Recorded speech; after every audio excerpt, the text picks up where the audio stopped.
அனைவருக்கும் வணக்கம். நாம் இப்பொழுது பிபிசிஎஸ் 185 என்ற பாடப்பிரிவின் கீழ் அமைந்துள்ள தொகுதி 2ல் உள்ள உணர்ச்சி திறன்களின் கூறுகள் என்ற அலகினை 3வது அலகாக இது இருக்கிறது. இதை குறித்து நாம் இப்பொழுது காண்போம். உதாரணமாக நாம் எடுத்துக்கொண்டால் சமூக வாழ்வில் நமக்கு அனைவருடனும் தொடர்பு உள்ளது. நாம் வேலை பார்க்கும் ஸ்தலங்களில் அநேகரோடு நமக்குள்ள தொடர்பு. நாம் ஒரு கடைக்கு செல்ல வேண்டுமானால் அந்த இடத்திலும் அநேகருடன் தொடர்பு உள்ளது. இப்படி நாம் பார்க்கும் பொழுது பலதரப்பட்ட மக்களுடன் நாம் தொடர்பு கொள்கிறோம். இப்படி நாம் பார்க்கும் பொழுது நம்ம சிலர் உறவுகளை நிர்வகிப்பதில் மிக சிறந்தவர்கள். இன்னும் சிலர் அதிருப்தியையும் போராட்டத்தையும் எதிர்கொள்கின்றனர். நம்மில் காணப்படும் சிலர் உறவுகளை நிர்வகிப்பதில் மிக சிறந்தவர்கள் என்றால் அவர்கள் செல்லும் இடங்களிலும் சரி, அவர்கள் வேலை பார்க்கும் இடங்களிலும் சரி, எந்தவிதமான சிக்கல்களும் இல்லாமல், தற்சமயம் சிக்கல்கள் காணப்பட்டாலும் சரி, அவற்றை எப்படி சிக்கல்களை நாம் நிர்வகிப்பது, அந்த சிக்கல்களிலிருந்து எப்படி விடுபடுவது என்பதை குறித்து அவர்கள் மிகவும் விழிப்புள்ளவர்களாக இருக்கிறார்கள். மற்றும் சிலர் அதிருப்தியை போராட்டத்தையும் எதிர்கொள்கின்றனர். இவர்களுடைய நிலைமையை பார்த்தோம் என்றால் இவர்களுக்கு அந்த உறவுகளை நிர்வகிப்பதில் அவர்கள் பின்னடைகிறார்கள். அதன் காரணமான அதிருப்தியையும் போராட்டத்தையும் எதிர்கொள்கின்றனர். இவர்களுடைய இந்த முடிவை நாம் காண்போமானால் சிலர் தோல்வியில் துவண்டு காணப்படுகிறதை நாம் பார்க்கலாம். இந்த 2 வகை மக்களையும் வேறுபடுத்துவது எது? இது அவர்களின் உணர்ச்சி திறன்கள் அல்லது அவர்களின் சொந்த உணர்ச்சிகளை நிர்வகிப்பதில் முதலாவது உணர்ச்சி நுண்ணறிவை பயன்படுத்தும் திறமை மற்றும் அவர்களை சுற்றியுள்ளவர்களின் உணர்ச்சிகளை மேலாண்மை செய்யும் திறனாகும். முதலாவது உணர்ச்சி நுண்ணறிவை பயன்படுத்தும் திறமை என்பது அவர்களுக்குள் காணப்படுகிற உணர்ச்சி நுண்ணறிவை அந்தந்த சந்தர்ப்பங்களில் எப்படி பயன்படுத்த வேண்டும், எதற்கு பயன்படுத்த வேண்டும், ஏன் பயன்படுத்த வேண்டும், நாம் பயன்படுத்தும் பொழுது அதில் நமக்கு வெற்றி காணப்படுமா என்பதை குறித்து அவர்கள் யோசித்து சிந்தித்து செயல்படுகிறார்கள். மற்றமாக அவர்களை சுற்றியுள்ளவர்களுடைய உணர்ச்சிகளை மேலாண்மை செய்யும் திறன்.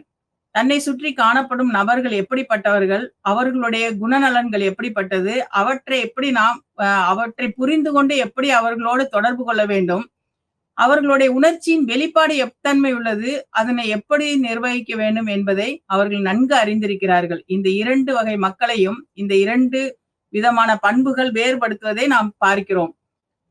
இப்பொழுது நாம் உணர்ச்சி திறன்கள் என்றால் என்ன என்பதை குறித்து நாம் பார்க்க போகிறோம். இந்த உணர்ச்சி திறன்கள் என்பது தனிப்பட்ட பணியாளர்கள் மற்றும் நிறுவன மட்டத்தில் வெற்றியை விளக்குவதற்காக காட்டப்படும் ஒரு முக்கியமான கட்டமைப்பாகும். உதாரணமாக நாம் எடுத்துக்கொண்டோம் என்றால் ஒரு கம்பெனி இருக்கு. அந்த கம்பெனியில நிறைய பேர் வேலை பார்க்கறாங்க.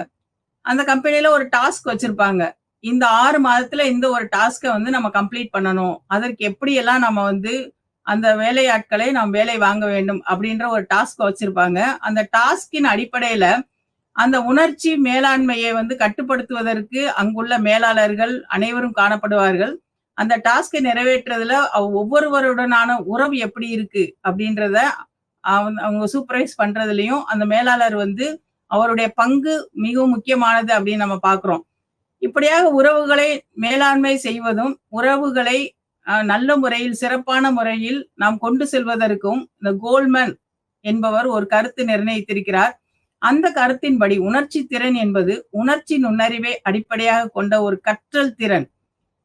Learning is a life long experience அப்படின்னு கூட நம்ம சொல்லுவாங்க. அதாவது கற்றல் அப்படின்றது நம்முடைய வாழ்க்கை முழுவதற்குமான ஒரு பாடம். இது ஒரு ஹைஸ்கூல் லெவல்ல அல்லது ஹையர் செகண்டரி லெவல்ல அல்லது காலேஜ் லெவல்ல அதோட கற்றல் அப்படின்றது ஒரு நிறுத்தி கொள்ள முடியாது. இந்த கற்றல் ஒவ்வொரு நாளும் ஒவ்வொரு அனுபவத்தின் மூலமாக அவர்கள் எதிர்கொள்ளும் சிக்கலின் அடிப்படையில் அநேக காரியங்களை கற்றுக்கொள்கிறார்கள். அந்த காரியங்களை கற்றுக்கொண்ட பிறகு அவற்றை எப்படி மேலாண்மை செய்வது, தன்னுடைய உணர்ச்சிகளை எப்படி அடக்கி கொள்வது, எந்த இடத்துல நம்மளுடைய உணர்ச்சிகளை வெளிப்படுத்த வேண்டும் என்ற அநேக விதமான அந்த அறிவை பெற்றிருப்பார்கள். இது உணர்ச்சி நுண்ணறிவை அடிப்படையாக கொண்ட ஒரு கற்றல் திறன் என்பது மிகவும் சரியான ஒரு கோட்பாடாக காணப்படுகிறது. இந்த உணர்ச்சி திறனின் கருத்து, அதாவது ஈசி, இதனுடைய கருத்து மற்றும் உணர்ச்சி நுண்ணறிவு இஐ என்ற கருத்துடன் சிறப்பாக புரிந்து கொள்ளப்படுகிறது. உணர்ச்சி திறன் மற்றும் உணர்ச்சி நுண்ணறிவு இவை 2ம் பேரலா ஒண்ணு போல இணையாக செயல்பட்டால் அந்த ஒரு கோல், அந்த ஒரு லக்கு ஈஸியாக அடையப்படுகிறது. அப்படி இந்த 2ற்கும் ஒரு வேறுபாடு அதிகமாக காணப்படும் பட்சத்திலே அந்த இடத்திலே லக்கு, நிர்ணயிக்கப்பட்ட லக்கு செயல்பட முடியாமல் அது ஒரு தோல்வியில முடிகிறதை நாம் பார்க்கிறோம். இந்த உணர்ச்சி நுண்ணறிவு என்பது ஒருவரின் சொந்த மற்றும் பிறரின் உணர்ச்சிகளை கண்காணிக்கும் திறன். உணர்ச்சிகளுக்கிடையே பாகுபாடு காண்பது மற்றும் சிந்தனைக்கும் நடத்தைக்கும் உணர்ச்சி தகவல்களை பயன்படுத்துவது. இந்த இடத்துல 3 காரியத்தை நம்ம பார்க்கிறோம். முதல்ல மானிட்டர் பண்றது, கண்காணிக்கும் திறன். என்னுடைய உணர்ச்சிகள் எப்படிப்பட்டதா இருக்கிறது, எனக்கு எதிரே உள்ளவர்கள் மற்றவர்களுடைய உணர்ச்சிகள் எப்படிப்பட்டதா இருக்கிறது என்பதை கண்காணித்து செயல்படும் திறன். 2வது பாகுபாடு காண்பது, அதை வேறுபடுத்தி காண்பது. இந்த உணர்ச்சி இப்படிப்பட்டதா இருக்கிறது, இந்த இடத்திற்கு நல்லதல்ல. அந்த உணர்ச்சி அப்படிப்பட்டதா இருக்கிறது, அந்த இடத்திற்கு நல்லதல்ல. எப்படிப்பட்ட உணர்ச்சியை எங்கு வெளிப்படுத்த வேண்டும் என்பதை பாகுபாடு காண்பது. மற்றும் 3வதாக சிந்தனைக்கும் நடத்தைக்கும் உணர்ச்சி தகவல்களை பயன்படுத்துவது. நாம் சிந்திப்பதற்கு, நம்முடைய நடத்தையின் செயல்பாட்டிற்கு நம்முடைய உணர்ச்சி தகவல்களை, நாம் பெற்றுக்கொண்ட அந்த உணர்ச்சியின் தகவல்களை எப்படி பயன்படுத்த வேண்டும் என்பது. இந்த 3லும் இந்த அடங்கி உள்ளதாய் நாம் காண்கிறோம். மற்றும் உணர்ச்சி திறன் மாதிரி என்ற வடிவிலே கோல்மன் என்பவர் இந்த உணர்ச்சி திறன் மாதிரியை வெளிப்படுத்தி காண்பிக்கிறார். இதில் உள்ள இந்த மாதிரியின் அடிப்படையிலான இந்த உட்கூறுகளையும் நாம் இப்பொழுது பார்க்கவிருக்கிறோம். கோல்மன் என்பவரால் இந்த உணர்ச்சி திறன் கூறுகள் வழங்கப்பட்டது. இது 5 வகைகளாக வகைப்படுத்தியுள்ளார். முதலாவது சுய விழிப்புணர்வு, 2வது ஊக்கம், 3வது சுய கட்டுப்பாடு, 4வது சமூக விழிப்புணர்வு மற்றும் பச்சதாபம், மற்றும் 5வதாக சமூக திறன்கள். இந்த 5ம் இந்த கோல்மனின் இந்த உணர்ச்சி திறனின் ஒரு கூறுகளாக கருதப்படுகிறது. மேலும் பிற அறிஞர்கள் கூட இந்த உணர்ச்சி திறனை 3 அடிப்படை கூறுகள் மூலம் கருத்துருவாக்கம் செய்துள்ளனர். அவை, முதலாவது உணர்ச்சிகளின் வெளிப்பாடு. நம்முடைய உணர்ச்சி எப்படி நாம் எந்த இடத்துல வெளிப்படுத்துகிறோம், எவ்வளவாக அளவுகளை நிர்ணயிக்கிறோம் என்பதின் அந்த உச்சகட்ட நிலைமையே உணர்ச்சிகளின் வெளிப்பாடு. 2வதாக உணர்ச்சிகளின் புரிதல். எந்த உணர்ச்சிகள் என்பதை நாம் வேறுபடுத்தி புரிந்து கொள்ளும் திறன். 3வதாக உணர்ச்சிகளின் அனுபவம். அந்த உணர்ச்சியின் வழியாக நாம் கடந்து வரும்போது நாம் கடந்து வருகிற அந்த அனுபவங்கள், அதன் மூலமாக நாம் கற்றுக்கொள்ளுகிற சில பாடங்கள், அந்த உணர்ச்சிகளை எங்கு அடக்க வேண்டும், எந்த இடத்திலே நாம் உணர்ச்சிகளை காண்பிக்க வேண்டும், எப்படிப்பட்ட உணர்ச்சிகளை நாம் வகைப்படுத்த வேண்டும், எந்த உணர்ச்சிகளை நாம் வகைப்படுத்த கூடாது என்பதற்கான சில காரணங்களை கூட இந்த உணர்ச்சிகளின் அனுபவம் நமக்கு கற்றுத்தருகிறது. இந்த பிற அறிஞர்களுடைய இந்த 3 வெளிப்பாடு மற்றும் கோல்மனுடைய 5 கூறுகள், இவற்றின் மூலம் நாம் இந்த உணர்ச்சி திறன்கள் மற்றும் அதன் கூறுகளை குறித்து நன்கு அறியலாம். கோல்மனின் கருத்தாக்கத்தை பயன்படுத்தி உணர்ச்சி திறன் கட்டமைப்பை விரிவாக காண்போம். திறன், கற்றல் விளைவுகளின் விளக்கம். திறன் என்பது ஒரு வேலையை நாம் திறம்பட செய்வது. அந்த வேலை எப்படிப்பட்ட தன்மை உள்ளது, அந்த வேலையை நிர்ணயம் செய்வது, அதனுடைய அந்த கால அளவு எவ்வளவு, நாம் கொடுக்கின்ற அந்த திறமை எவ்வளவு இருக்கிறது என்பதை குறித்தான அதனோட விளைவுகளின் விளக்கமே இந்த திறன் என்று நாம் கருதலாம். இது தனிநபரின் செயல்திறன் தரத்தை குறிக்கும். ஒரு தனிநபர் எவ்வளவு தூரம் அவர் செயல்படுகிறார் என்பதை குறித்து, அவருடைய பெர்ஃபார்மன்ஸ் எப்படி இருக்கு அப்படின்றதை குறித்து அதனோட குவாலிட்டியை நிர்ணயம் பண்ணலாம். நம்ம இந்த இவ்வளவு தூரம் செஞ்சிருக்காங்க, இவ்வளவு காலத்துக்குள்ள செஞ்சிருக்கிறாங்க, இப்படிப்பட்ட ஒரு நல்ல விளைவுகளை செஞ்சிருக்காங்க, சக்சஸா இருக்கு அப்படின்றதன் அடிப்படையில அதனோட குவாலிட்டி நிர்ணயிக்கப்படுகிறது. இப்ப சாதாரணமா நம்ம எடுத்துக்கிட்டோம் அப்படின்னா, நம்ம ஒரு கடைக்கு போறோம், ஒரு பொருள் வாங்குறோம். அந்த பொருள் நம்ம வாங்கிட்டு வரும்போது அது எத்தன்மை உள்ளது அப்படின்றத நம்ம சோதிக்கிறதுக்காக அதுக்கு நம்ம என்ன செய்யறோம் அப்படின்னா, அதனோட குவாலிட்டியை செக் பண்றோம்.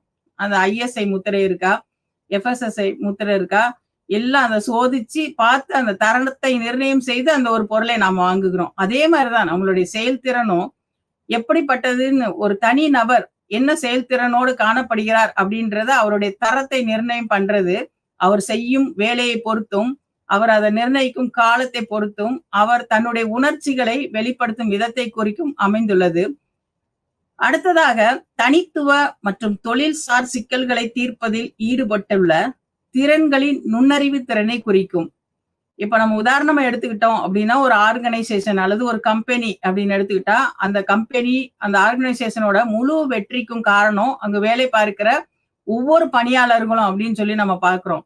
இந்த தொழில் துறை சார்ந்த இந்த ஒரு இத ஒரு டாஸ்க் இருக்கு. அந்த டாஸ்க்க சக்சஸ் பண்ணணும். அந்த டாஸ்க்க சக்சஸ் பண்ண முடியாம சில காரியங்கள்ல வந்து ஒரு சிக்கல்கள் இருக்கு அப்படின்னா, அந்த சிக்கலின் மூலாதாரம் எங்க ஆரம்பிக்குது? அந்த சிக்கலுக்கான காரணம் யாரு? அப்படின்றத பார்த்து, அந்த சிக்கல்கள் ஏற்படுவது எதனால்? எந்த பிரச்சனையினால அப்படின்னு சொல்லிட்டு பார்த்துட்டு அதை தீர்க்கணும். அப்படி இல்லாம, அந்த சிக்கலை பெரிதாக வளர்த்து, அதை தீர்க்க முடியாம போகுது அப்படின்னா, அந்த இடத்துல வந்து இந்த நுண்ணறிவு திறனை நம்ம வந்து சரியாக செயல்படுத்தவில்லை என்பதை குறித்து கூட நாம் இப்பொழுது பார்க்கலாம். அடுத்து இந்த உணர்ச்சி திறன்கள். இதுல வந்து தனிப்பட்ட மற்றும் பிறர் சம்பந்தப்பட்ட காரியங்களை நாம் பார்க்கிறோம். முதலாவது தனிப்பட்ட திறன். இந்த தனிப்பட்ட திறன்ல 3 வகை இருக்கு. இதுல சுய அறிவு, சுய உந்துதல் மற்றும் சுய ஒழுங்குமுறை. முதலாவது சுய அறிவு, தன்னைத்தான் சார்ந்ததான அறிவு. 2வது சுய உந்துதல், தானே எடுத்து செயல்படக்கூடிய ஒரு அறிவு.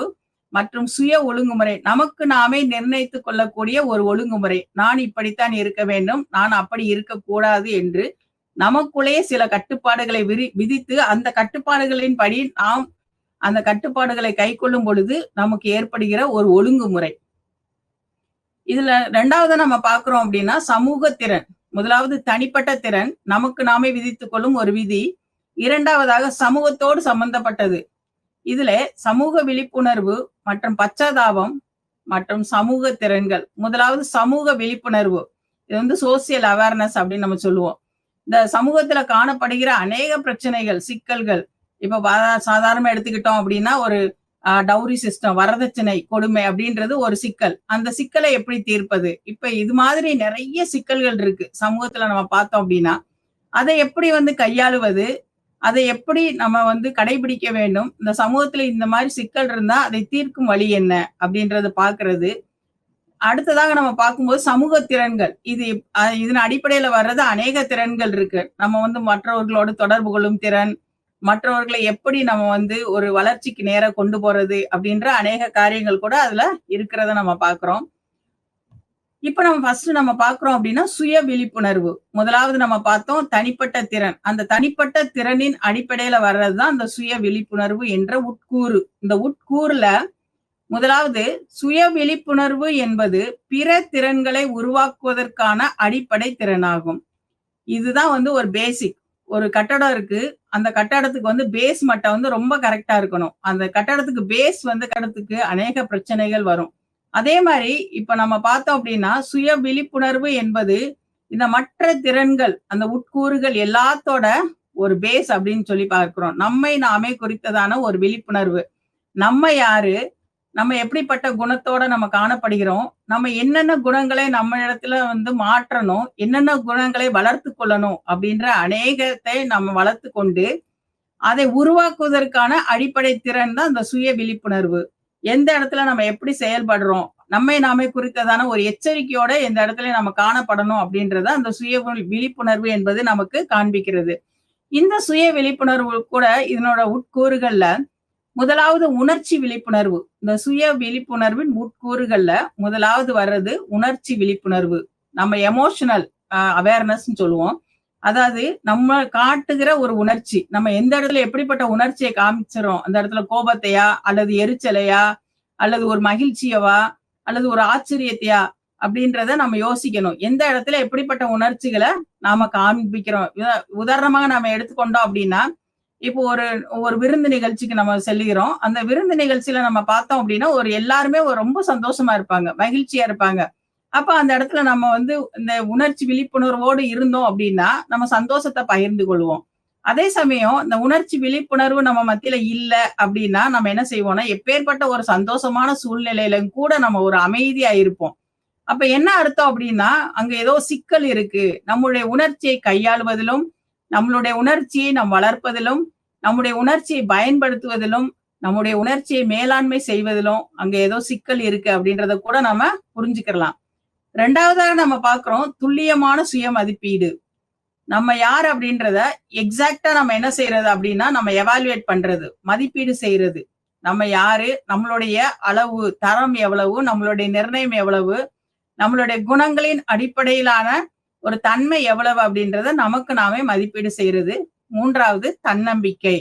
இது செல்ஃப் கான்ஃபிடன்ஸ்ன்னு சொல்லுவாங்க. இது ரொம்ப முக்கியமான ஒன்றாக கருதப்படுகிறது. இந்த 3 தான் இந்த சுய விழிப்புணர்வோட உட்கூறுகளாக நாம பார்க்கலாம். இதுல உணர்ச்சி விழிப்புணர்வு முதலாவது வர்றது நம்ம பார்த்தோம் அப்படின்னா உணர்ச்சி விழிப்புணர்வு. இந்த உணர்ச்சி விழிப்புணர்வு என்பது ஒருவரின் உணர்ச்சி மற்றும் சுயத்தின் மீதான அவற்றின் தாக்கத்தை அங்கீகரித்தல் ஆகும். அதாவது அவருடைய உணர்ச்சி எப்படி இருக்கு, அதன் மீது அவருடைய தாக்கம் எப்படி இருக்கு அப்படின்றத அங்கீகரிக்கிற ரெகக்னைஸ் பண்றது. இதைத்தான் நம்ம உணர்ச்சி விழிப்புணர்வுன்னு சொல்றோம். இதனோட நடத்தை விளக்கமாக நாம இப்ப பார்க்க போறது என்ன அப்படின்னா, எந்த உணர்ச்சி மற்றும் உணர்வு என்பது அவர்களுக்கு மட்டும் தெரியும். நம்ம எந்த உணர்ச்சியை நம்ம உள்ள வச்சிருக்கோம், எந்த உணர்ச்சியை நம்ம வெளியேடுறோம் அப்படின்றது ஒவ்வொருத்தரும் தனிப்பட்ட தன்மை. இது அவங்களோட உணர்ச்சியை நான் வெளிப்படுத்துறேன், என்னோட உணர்ச்சியை அவங்க வெளிப்படுத்துறாங்க அப்படின்னு சொல்றதுக்கு இதுல எந்த விதமான சம்பந்தமே கிடையாது. எனக்குள்ளதான உணர்ச்சியை நான் எப்படி வெளிப்படுத்துறேன் அப்படின்றத பொறுத்து உள்ளது. ஏன் நான் இந்த உணர்ச்சியை இந்த இடத்துல வெளிப்படுத்துறேன், ஏன் நான் இந்த உணர்ச்சி இந்த இடத்துல வெளிப்படுத்தல அப்படின்றதும் எனக்கு தெரியும். சில சமயங்களில் ஒரு சோகமான நிகழ்வுகள் ஏற்படுகிறது அப்படின்னா, அந்த இடத்துல நம்ம ஏற்கனவே நம்ம ஒரு நோயாளியா இருந்தா அந்த இடத்த வெளிப்படுத்த முடியாது. அது நமக்குள்ளேயே ஒரு அடக்கும் தன்மையை நம்ம வச்சிருப்போம், நம்ம பார்க்கிறோம். 2வதாக உணர்வு, சிந்தனை இரண்டையும் தொடர்புபடுத்துவர். இந்த உணர்வு என்ன, அதை சிந்திக்கிற தன்மை என்ன, இந்த 2யும் அவங்க தனக்குள்ளேயே வச்சிருந்த அந்த உணர்வு நிலையை நம்ம என்ன செய்யறாங்க அப்படின்னா தொடர்புபடுத்தி பாக்குறாங்க. இந்த சிந்திச்சு இந்த இடத்துல இந்த உணர்வுகளை நம்ம பயன்படுத்தலாமா, இந்த இடத்துல நம்ம இந்த உணர்வை பயன்படுத்த கூடாதா, எந்த இடத்துல பயன்படுத்தணும் அப்படின்றத அவங்க தொடர்பு படுத்துவாங்க. இதுவும் சரியா, உணர்வும் இந்த சிந்தனையும் சரியா, இந்த இடத்துல நம்ம சிந்திக்கிற இந்த சிந்தனை சரியா அல்லது நம்ம சிந்திக்கிற இந்த சிந்தனை தவறானதா அப்படின்றத அவங்க தொடர்புபடுத்தி அவங்க பார்ப்பாங்க. அவங்க கையாளுவாங்க. அவங்க ரொம்ப அருமையா இந்த இடத்துல கையாளுவாங்கன்றத கூட நம்ம பார்க்கிறோம். அடுத்ததாக நம்ம பார்த்தோம் அப்படின்னா, இந்த சுய விழிப்புணர்வு, அதாவது உணர்ச்சி விழிப்புணர்வு உள்ளவங்க என்ன செய்வாங்க அப்படின்னா, செயல்திறனை பாதிக்கும் உணர்வுகளை புரிந்து கொள்வர். நம்ம இப்போ பெர்ஃபார்மன்ஸ் பண்றோம், நம்ம நிறைய செய்யணும்னு நினைக்கிறோம், நிறைய வேலை பார்க்கணும்னு நினைக்கிறோம், நல்ல முறையில ஒரு ரிசல்ட் கொண்டு வரணும் அல்லது லேர்னிங் அவுட்கம் கொண்டு வரணும் அல்லது நல்ல லெவல்ல ஒரு அச்சீவ் பண்ணணும் அப்படின்னு நினைக்கிறோம் அப்படின்னா, அதற்கு தடையா என்னென்ன காரியங்கள் இருக்கு அதெல்லாம் அவங்க உட்கார்ந்து யோசிச்சு அதை பாதிக்கிற அந்த உணர்வு என்னென்ன, அல்லது ஒருவேளை ரொம்ப ஸ்ட்ரெஸ்ஸுக்குள்ள, அதாவது மன அழுத்தத்துக்குள்ள போயிருக்கோம் அப்படின்றத கூட சில நேரத்துல அவங்க அமர்ந்து அவங்க சிந்திச்சே அநேகமாக அவர்கள் தவிர்த்து கொள்வார்கள். ஏனென்றால் அந்த செயல்திறனே அது பாதிக்கும் அப்படின்றது அவங்களுக்கு தெரியும். அப்ப நம்ம நல்ல முறையில ஒரு பெர்ஃபார்ம் பண்ணணும்னா நம்ம தவிர்க்க வேண்டிய காரியங்கள் என்னென்ன, தவிர்க்க வேண்டிய இடங்கள் என்னென்ன, தவிர்க்க வேண்டிய சந்தர்ப்பங்கள் என்னென்ன அப்படின்றத அவங்க நல்ல முறையில புரிந்து கொள்வாங்க. அவர்களுடைய சொந்த மதிப்பு மற்றும் குறிக்கோள்களையும் புரிந்து வைத்திருப்பார். எனக்கு என்ன பண்ண முடியும், என்னுடைய லெவல் என்ன, நான் பண்றது சரியா அப்படின்றத அவங்களுடைய சொந்த மதிப்பையும் அவங்களுடைய குறிக்கோள் நோக்கம் என்ன, முதலாவது என்னுடைய நோக்கம் என்ன, நான் செய்கிற காரியம் என்ன, என்னுடைய நோக்கத்திற்கும் நான் இந்த செயல்படுத்தும் இந்த செயல்திறனுக்கும் இடையே உள்ள சம்பந்தம் என்ன, என்னுடைய நோக்கம் சரியானதா, என்னுடைய செயல்திறனை பாதிக்கும் காரணிகளை நான் தவிர்க்கிறேனா, இது என்னுடைய செயல்திறனை எந்த அளவு பாதிக்கிறது என்பதை நான் புரிந்து வைத்து செயல்படும் தன்மை. இதுதான் உணர்ச்சி விழிப்புணர்வு உள்ளவர்களுடைய அந்த உணர்ச்சிகளை கையாளும் மேலாண்மையை கொண்டுள்ளவர்களுடைய தன்மை என்று நாம் பார்க்கிறோம். அடுத்ததாக 2வது உட்கூறாக துல்லியமான சுயமதிப்பீடு. துல்லியமான சுயமதிப்பீடு என்பது ஒருவரின் பலம் மற்றும் பலவீனத்தை அதன் வரம்புகளோடு அறிவதாகும். இவருக்கு இவ்வளவுதான் முடியும், அவருக்கு அவ்வளவுதான் முடியும் அப்படின்றத, பலம் என்ன, பலவீனம் என்ன, என்னென்ன பலமோ அதை அதிகப்படுத்தி கொண்டு பலவீனத்தை அதன் வரம்புகளோடு அறிவது. இவ்வளவுதான் நம்மளோட ரேஞ்சு, இந்த ரேஞ்சுக்கு மேல போகக்கூடாது, இதுக்கு மேல நம்ம போனோம் அப்படின்னா அது தவறான காரியங்களே நமக்கு கொண்டு வரும் அப்படின்றத அது நிறுத்தி கொண்டு நமக்கு நாமே சுய மதிப்பீடு, என்னுடைய வரம்பு இவ்வளவுதான், என்னுடைய வரம்புக்கு மீறிய நான் எந்த செயல்களையும் நான் செய்ய மாட்டேன் அப்படின்றத அவங்க புரிஞ்சு வச்சிருக்கணும். அதனோட நடத்தை விளக்கமாக நம்ம இப்ப பாக்குறோம் அப்படின்னா, அவர்கள் தங்களின் பலம் மற்றும் பலவீனங்களை நன்கு அறிந்தவர்கள். எனக்கு எது முடியும், எனக்கு எது முடியாதுன்றத அவங்களுக்கு நல்லா தெரியும். ஏன்னா துல்லியமான சுய மதிப்பீடு அவங்க வச்சிருக்கிறாங்க. 2வது அனுபவங்களிலிருந்து கற்றுக்கொண்டு பிரதிபலிப்பவர்கள். ஏற்கனவே சில காரியங்களை சிக்கல்களுக்குள்ள போய் அந்த சிக்கல்களிலிருந்து வெளியே வர்றதுக்கு மிகவும் கடினப்பட்டு வந்தவர்கள் அனுபவங்களிலிருந்து கற்றுக்கொண்டு அதனை பிரதிபலிப்பார்கள், ரெஃப்ளெக்ட் பண்ணுவாங்க. இவ்வளவுதான் கற்றிருக்கோம். இந்த இதுல இருந்து இவ்வளவுலாம் அடிபட்டுட்டோம். இனிமே இதெல்லாம் செய்யக்கூடாது. இந்த காரியங்கள் வந்து சக்சஸா வரணும் அப்படின்னா, எது எதெல்லாம் செய்யணும் அப்படின்றத அவங்க நன்கு பிரதிபலிப்பவர்கள். அடுத்து 3வதாக நேர்மை, தொடர்ந்து கற்றல் மற்றும் சுய வளர்ச்சியை எதிர்நோக்கி இருப்பார்கள். எல்லாமே பாசிட்டிவா இருக்கும். நேர்மை, ஹானஸ்டி சொல்றாங்க. Honesty is the best policy அப்படின்னு. இந்த உண்மை, நேர்மை இந்த 2 இருந்துச்சுனாவே அவங்களோட வாழ்க்கையில மிகுந்த சுய வளர்ச்சி அவங்க அடைவாங்க. அடுத்து அவங்க தொடர்ந்து learning is life long process. தொடர்ந்து கற்றுக்கொண்டு இருப்பாங்க. எந்த ஒரு சிறிய காரியத்திலும் சரி, சில சமயங்கள்ல சிறிய பிள்ளைகள்ட்ட இருந்து கூட சில காரியங்களை கற்றுக்கொள்ளும் தன்மை பெரியவங்களுக்கு இருக்கும். ஏன்னா அந்த சிறு பிள்ளைகளுடைய அந்த ஒரு இயற்கை, அவங்களோட தன்மை இந்த பெரியவங்களுக்கு கூட அநேக பாடங்களை கற்றுக் கொடுக்குது அப்படின்னு சொல்லி நம்ம பார்க்கிறோம். மற்றும் சுய வளர்ச்சியை எதிர்நோக்கி இருப்பவர்கள், தனக்கு நாமே வளர்ச்சியை எதிர்நோக்கி இருப்பவர்கள் என்று நாம் பார்க்கிறோம். கடைசியாக நகைச்சுவை உணர்வை காட்டக்கூடியவர்கள். அந்த சூழ்நிலை வந்து சரியானபடி இல்லை என்றாலும், அது ஒரு சோகமான அல்லது அது ஒரு மன அழுத்தத்திற்குரிய ஒரு காரியமாக இருந்தாலும் கூட அவர்கள் தங்களுடைய நகைச்சுவை உணர்வை எல்லா இடங்களிலும் காண்பித்து ஒரு மோட்டிவேஷனுக்குள்ள ஒரு முயற்சி, அவங்களுக்குள்ள ஒரு ஊக்கத்தை ஏற்படுத்தி கொண்டு முயற்சி செய்து அதில் அவர்கள் வெற்றி பெறுவார்கள் என்று பார்க்கிறோம். இதுதான் அந்த 2வது அந்த காம்போனன்ட், துல்லியமான சுய மதிப்பீடு. 3வது தன்னம்பிக்கை. இந்த தன்னம்பிக்கை என்பது சுய மதிப்பு மற்றும் திறன்களில் உறுதியாக இருத்தலாகும். சுய மதிப்பு பற்றி நம்ம பார்த்தோம். நமக்குள்ள திறன்கள் என்னென்ன, இந்த 2லயும் உறுதியா இருக்கிறது. அடுத்து தாங்களாகவே நம்பிக்கையுடன் இருப்பர். தங்களுக்குள்ளே மற்றவர்கள்ட்ட போய் அவங்கள நம்பி இவங்கள நம்பி நிறைய பேர் சொல்றதை நம்ம பார்க்கிறோம். இவங்கள நம்பி நாங்க ரொம்ப ஏமாந்துட்டோம். நிறைய பேர் சீட்டுக்கெல்லாம் பணம் கட்டி ஏமாந்துருவாங்க. அந்த மாதிரி அடுத்தவங்களே நம்பி இருப்பாங்க. அவங்க எனக்கு நல்லா செய்வாங்க, இவங்க எனக்கு நல்லா செய்வாங்க அப்படின்றத நம்பாம தாங்களாகவே நம்பிக்கையுடன் இருப்பர். அடுத்து தங்கள் உரிமைக்காக நிற்பவர்கள். எனக்கு இவ்வளவு உரிமை இருக்கு, ரைட்ஸ்க்காக போராடுறவங்க. எனக்கு அந்த உரிமைக்காக நான் தயாரா இருக்கிறேன் அப்படின்னு சொல்லி தங்களுடைய உரிமைக்காக நிற்பவர்கள். கடைசியாக சாதகமற்ற சூழ்நிலையிலும் தீர்க்கமான முடிவு எடுப்பவர்கள். எல்லா இடத்திலேயும் வந்து ஒரு டோர் லாக் ஆயிருக்கும், கதவு அடைபட்ட சூழ்நிலை இருக்கும், சாதகமே இல்லாத சூழ்நிலை இருக்கும். நம்ம வாழ்க்கையில எல்லாமே முடிஞ்சிருச்சா அப்படின்ற ஒரு நிலைமையில கூட அவங்க தீர்க்கமான ஒரு நல்ல முடிவை எடுத்து தன்னம்பிக்கையோட செயல்படுவார்கள். இவர்கள் சுய வளர்ச்சி அடைவார்கள் என்று நாம் பார்க்கிறோம்.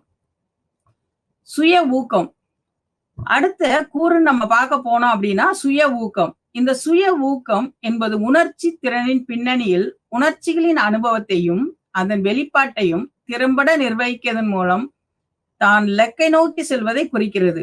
அதாவது அதுக்குள்ள திறமை, அது சுயமாக தாங்களாகவே ஊக்கப்படுத்தி தங்களை கொள்ளுகிறது. அடுத்தவங்க வந்து ஊக்கப்படுத்தணும், அடுத்தவங்க வந்து ஒரு கிஃப்ட் கொடுக்கணும், அடுத்தவங்க வந்து ஒரு நல்ல வார்த்தைகள் பேசணும், அடுத்தவங்க நம்மளை தட்டி கொடுத்து எந்திரிக்க வைக்கணும் அப்படின்றது இல்லாம தாங்களாகவே அந்த தங்களுடைய திறமைகளை நிர்வகிப்பதன் மூலம் அந்த லக்கு, அந்த டாஸ்கை நோக்கி அவங்க செல்றாங்கன்னு நம்ம பாக்குறோம்.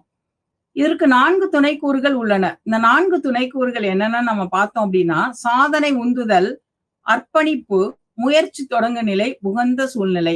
முதலாவது சாதனை உந்துதல், 2வது அர்ப்பணிப்பு, 3வது முயற்சி தொடங்கும் நிலை, 4வது உகந்த சூழ்நிலை.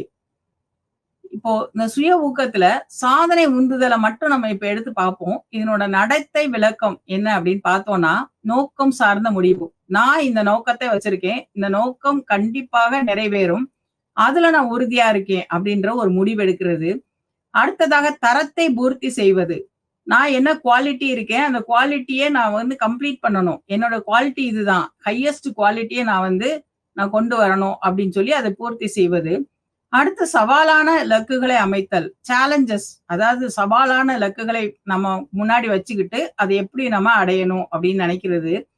அடுத்து தகவல்களை சேகரித்தல், நிறைய இன்ஃபர்மேஷன், சவாலான இலக்குகளை நம்ம அமைக்கணும் அப்படின்னா நிறைய இடத்துல இருந்து நம்ம தகவல்களை சேமிக்கணும். இது வந்து எக்ஸ்பீரியன்ஸ்லயும் வரும், இது வந்து நிறைய டெக்ஸ்ட்லயும் நம்ம வந்து தகவல்களை சேகரிக்கலாம், நிறைய பேர்ட்ட அனுபவங்களை கேட்டு அறிந்து கூட நம்ம தகவல்களை சேகரிக்கலாம். இந்த மாதிரி அநேக விதத்திலே நம்ம தகவல்களை சேகரிக்கலாம். இதுவும் நம்மளுடைய சாதனை உந்துதல், அதாவது சுய உந்துதலுக்கு நமக்கு நேர வழிநடத்தும். அடுத்து நம்ம பார்த்தோம் அப்படின்னா சிறப்பிப்பதற்கான வழி தேடல். இப்ப நம்மளை மட்டுமல்ல மத்தவங்களையும் சிறப்பிக்கணும் அப்படின்ற ஒரு வழியை தேடணும். நமக்கு நாமே நம்ம சிறப்பித்துக்கிட்டு அடுத்தவங்களையும் சிறப்பிக்கிறதுக்கான அநேக வழிகளையும் தேடணும். கடைசியாக பார்த்தோம்னா செயல்திறனை மேம்படுத்துதல். செயல்திறனை எப்படி மேம்படுத்தணும்? நம்ம பெர்ஃபார்மன்ஸ இன்னும் அதிகமா டெவலப் பண்ணணும் அப்படின்ற ஒரு சிந்தனை நமக்குள்ள காணப்படணும். இதுக்கு முதலாவது நமக்கு என்ன வேணும் அப்படின்னு நம்ம பார்த்தோம் அப்படின்னா, அந்த முதலாவது நம்ம அர்ப்பணிப்பு. இதுக்கு அர்ப்பணிப்பு ரொம்ப தேவை. தியாகங்களை குழுவாக செய்தல். அதாவது ஒரு அர்ப்பணிக்கப்பட்ட ஒரு வாழ்க்கை இருந்துச்சு அப்படின்னா, ஒரு குழுவாவே இந்த அர்ப்பணிப்பை மேற்கொள்ளலாம். அதாவது ஒரு காரியம் வந்து ஒரு 6 மணி நேரத்துல முடியும் அந்த வேலை அப்படின்னா, 3 மணி நேரத்துக்கு அப்புறம் அவங்களுக்கு வந்து செய்ய முடியல அப்படின்னா, இல்ல 6 மணி நேரம் உட்கார்ந்து அந்த ஃபுல் கமிட்மென்ட்டோட அந்த வேலையை செஞ்சு முடிக்கிறது. அடுத்து நம்ம பார்க்கிறோம் அப்படின்னா, பெரிய நோக்கத்தை கண்டறிதல். நம்ம சின்ன சின்ன நோக்கம் வைக்காம, ஒரு பெரிய டாஸ்க், ஒரு பெரிய நோக்கத்த வச்சு, அது என்ன அப்படின்னு தேடி, அத கண்டுபிடிச்சு அத முடிக்கிறது. அடுத்து, குழுவில் முக்கிய முடிவு எடுத்தலின் மதிப்பை உணர்ந்தல். ஒரு கம்பெனி அப்படி இருக்குன்னா, அந்த குழுவா செயல்படும்போது, அது முக்கியமான ஒரு முடிவு எடுப்பாங்க. அந்த முடிவினோட அந்த வேல்யூ என்ன? அந்த முடிவ முடிச்சோம்னா, நமக்கு என்ன பெனிஃபிட் இருக்கு அப்படின்றத உணர்றது. அடுத்து நம்ம பார்த்தோம் அப்படின்னா, நிறைவேற்றுவதற்கான வாய்ப்புகளை தேடுதல். அந்த டாஸ்க்க எப்படி வந்து நிறைவேற்றணும், கம்ப்ளீட் பண்ணணுமோ, அதுக்கான வாய்ப்புகளை பல சோர்ஸ்ல இருந்து நம்ம தேடி இருக்கிறது. இப்போ வந்து முயற்சி தொடங்கும் நிலை என்ன அப்படின்றத நம்ம பார்ப்போம். வாய்ப்புகளை உடனடியாக பெறும் முயற்சியில் ஈடுபடுவர். அவங்க அப்படிப்பட்டவங்க அவங்களுடைய அந்த நடத்தை விளக்கத்தை தான் நம்ம இப்ப பார்த்துக்கிட்டு இருக்கோம். அவங்க என்ன செய்வாங்க அப்படின்னா, உடனடியாக நமக்கு வாய்ப்பு ஏதாவது கிடைக்குமா? அந்த வாய்ப்ப நம்ம பயன்படுத்திக்குவோம். அப்படின்ற முயற்சியில இவங்க ஈடுபடுவாங்க. 2வது நம்ம பார்க்கிறோம், எதிர்பார்க்கும் இலக்கிற்கு அப்பால் செயல்படுவர். இவ்வளவுதான் நான் லக்கு வச்சிருக்கேன்னா, அதுக்கும் அதிகப்படியா நான் என்ன செய்யணும் அப்படின்னா, வேலை செய்யணும் அப்படின்ற அந்த செயல்திறனோட அவங்க இருப்பாங்க.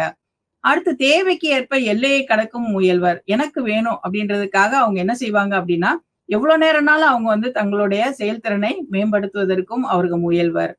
அவசியம் ஏற்பட்டால் அணி திரட்டவும் செய்வர். எனக்கு இது நடக்கணும் அப்படின்னா, ஒரு குரூப்ப ஃபார்ம் பண்ணி கூட அத போய் தங்களோட ரைட்ஸ கேட்கறதுல கூட அவங்க என்ன செய்வாங்க, அந்த முயற்சியை தொடங்கும்போது அவங்க செயல்படுவாங்க அப்படின்றத நம்ம பார்க்கிறோம். இதற்கு உகந்த சூழ்நிலை. இதுக்கு அடுத்த உட்கூறு என்ன பார்க்கிறோம்னா, உகந்த சூழ்நிலை, ஏற்ற சூழ்நிலைன்னு சொல்லுவாங்க இல்லையா? இதுதான் வந்து சந்தர்ப்பம், இதுதான் சூழ்நிலை, இப்படிப்பட்ட சூழ்நிலையை நம்ம அமைச்சுக்கிறணும் அப்படின்னு. இதனுடைய நடத்தை விளக்கமா நம்ம பார்க்கிறது, தடைகளை பாராதிருத்தல். என்ன தடைகள் வந்தாலும் அத நம்ம வந்து கண்காணிக்கவே கூடாது, அத பார்க்கவும் கூடாது, அத பத்தியான பேச்சுக்களை நம்ம கேட்கவும் கூடாது. நம்மளுடைய முன்னேற்றத்திற்கு தடையா இருக்கிற எந்த காரியத்தையும் நம்ம என்ன செய்யக்கூடாது அப்படின்னா, ஏறிட்டு கூட பார்க்கக்கூடாது அப்படின்றத நம்ம பார்க்கிறோம். இந்த உகந்த சூழ்நிலை அமைக்கிறவங்களுடைய நடத்தை எப்படி இருக்கும் அப்படின்னா, எந்த தடைகளையும் அவங்க பார்க்க மாட்டாங்க. என்னோட லக்கு இது, அதை நோக்கி நான் முன்னேறுகிறேன், அதற்கு அப்பாலும் நான் முன்னேறுவேன், அதற்கு நான் என்னுடைய செயல்திறனை வளர்த்துக் கொள்வேன் என்று அவர்கள் முன்னேறி செல்வர். அடுத்து தோல்வியை கண்டு பயப்பட தேவையில்லை. ஒருவேளை அந்த எடுத்து வைக்கிற அந்த முதல் செயல் தோல்வியில முடிந்தால் கூட அவர்கள் பயப்படாமல் அது முன்னேறி கொண்டு காணப்படுவார்கள். வெற்றிக்கு நேரே கடந்து செல்லுதல். அவர்களுக்கு ஒரே டாஸ்க், ஒரே குறிக்கோள் வெற்றி. அதற்கு நேரே அவர்கள் கடந்து செல்வார்கள். எத்தனை பின்னடைவுகள் வந்தாலும், எத்தனை சோர்வுகள் வந்தாலும், எத்தனை ஏளனங்கள் வந்தாலும், எத்தனை அவமதிப்புகள் வந்தாலும், எத்தனையான பிரச்சனைகள் காணப்பட்டாலும், மற்றவர்கள் அவர்களை கோபப்படுத்தினாலும், மற்றவர்கள் அவர்களை தூசணமாய் பேசினாலும் கூட அவர்கள் அந்த பின்னடைவுகளை எல்லாம் சமாளித்து ஒரு உகந்த சூழ்நிலைக்குள் வருவார்கள் என்று நாம் பார்க்கிறோம். சுய இயக்கம். இந்த சுய இயக்கம் என்பது அடுத்ததாக நம்ம பார்க்கும் பொழுது அந்த 3வது சுய இயக்கம். அதனோட கூறு, இந்த சுய இயக்கம் என்பது ஒருவரது உணர்ச்சி அனுபவத்தையும் அதன் வெளிப்பாட்டையும் நிர்வகிப்பதற்கும் கட்டுப்படுத்துதலுக்கும் அவசியம். இதனால் ஒருவர் தனது வேலையில் செயல்திறனை உபயோகிக்க முடியும். பல்வேறு சமூக சூழல்களில் சுய கட்டுப்பாடு தீர்க்கமான முடிவு எடுக்க உதவும். சுய இயக்கம், செல்ஃப் ரெகுலேஷன் அப்படின்னு சொல்லுவோம். நமக்கு நாமே இயங்குறது. இது என்ன அப்படின்னு நம்ம பார்த்தோம் அப்படின்னா, ஒருவர் தன்னுடைய உணர்ச்சியின் அனுபவம் ஏற்கனவே அவங்க எக்ஸ்பீரியன்ஸ் பண்ணியிருப்பாங்க. ரொம்ப கோவப்பட்டு அவங்க மத்தவங்க கிட்ட இருந்து நிறைய வந்து அவங்க வசைப்பாடு வாங்கியிருப்பாங்க. அதனோட வெளிப்பாட்டை எப்படி நிர்வகிப்பது என்பதை அவங்க அந்த எக்ஸ்பீரியன்ஸ் மூலமாக கற்றுக்கொண்டிருப்பார்கள். அந்த கற்றுக்கொண்ட அந்த ஒரு அனுபவத்தின் மூலமாக அந்த மாதிரியான உணர்ச்சியின் வெளிப்பாடு மறுபடியும் நமக்கு வரக்கூடாதுன்றதை கட்டுப்படுத்தவும் செய்வாங்க. இதுதான் வந்து அவசியம் அப்படின்னு பார்க்கிறோம். இதனால ஒருவர் தனது வேலையில் செயல்திறனை உபயோகிக்க முடியும். அந்த எப்படி பெர்ஃபார்மன்ஸ் காட்ட முடியுமோ அப்படி காட்ட முடியும். எவ்வளவுதான் அவங்களோட அந்த மேலாளர் அல்லது மேனேஜர் வந்து அவங்கள வந்து திட்டினாங்கன்னா வச்சாங்களானோ, அவங்க அதையெல்லாம் கட்டுப்படுத்தக்கூடிய ஒரு செயல் இயக்கம் அவங்களுக்குள்ளேயே இருக்கும். அதுதான் சுய இயக்கம்ன்றது. அந்த இயக்கத்தை அவர்கள் உபயோகித்து அவர்கள் முன்னேறி செல்வார்கள். சமூக சூழல்களில் சுய கட்டுப்பாடு ஒரு தீர்க்கமான முடிவு எடுக்க உதவும். நிறைய சமூக சூழ்நிலைகள் இருக்கும். இந்த இடத்துல நம்ம சுய இயக்கம்ன்றது ரொம்ப முக்கியமானது. சமூக சூழல்களுக்கு ஏத்த மாரி நம்ம அதற்குரிய உணர்ச்சிகளை வெளிப்படுத்திட்டோம் அப்படின்னா, நம்மளுடைய அந்த டாஸ்க்ல வெற்றி பெற முடியாது அப்படின்னு பார்க்கிறோம். இதுக்கு கூட இந்த சுய இயக்கத்துக்கு 5 துணைக்கூறுகள் உள்ளன அப்படின்னு நம்ம பார்க்கிறோம். இந்த சுய இயக்கத்தினுடைய துணைக்கூறுகள் சுய கட்டுப்பாடு, செல்ஃப் கண்ட்ரோல், நமக்கு நாமே கட்டுப்பாடு விதித்துக் கொள்வது. 2வது நம்பகத்தன்மை, 3வது நல் மனசாட்சி, 4வது நெகிழ்வுத்தன்மை, 5வது புதுமை. இந்த 5ம் இந்த சுய இயக்கத்தினுடைய உட்கூறுகளாக கருதப்படுகிறது. இந்த சுய இயக்கத்தின் உட்கூறான முதல் கூறில் சுய கட்டுப்பாடு, நமக்கு நாமே கட்டுப்பாடு விதித்துக் கொள்வது. இது என்ன என்பதை நாம் இப்பொழுது பார்ப்போம்.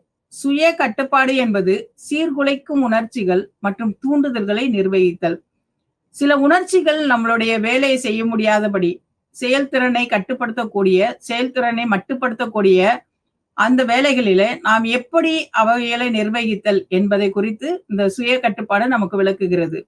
அப்ப சுய கட்டுப்பாடு என்பது சீர்குலைக்கும் உணர்ச்சிகள் மற்றும் தூண்டுதல்களை எப்படி நிர்வாகம் சீர்குலைக்கிற ஒரு சூழ்நிலை வந்துருச்சு. அந்த நம்மளையே சீர்குலைக்கிற அந்த சூழ்நிலையை நம்ம இடம் கொடுக்காம, முதலாவது மன அமைதியை கற்றுக்கொள்ள வேண்டும்.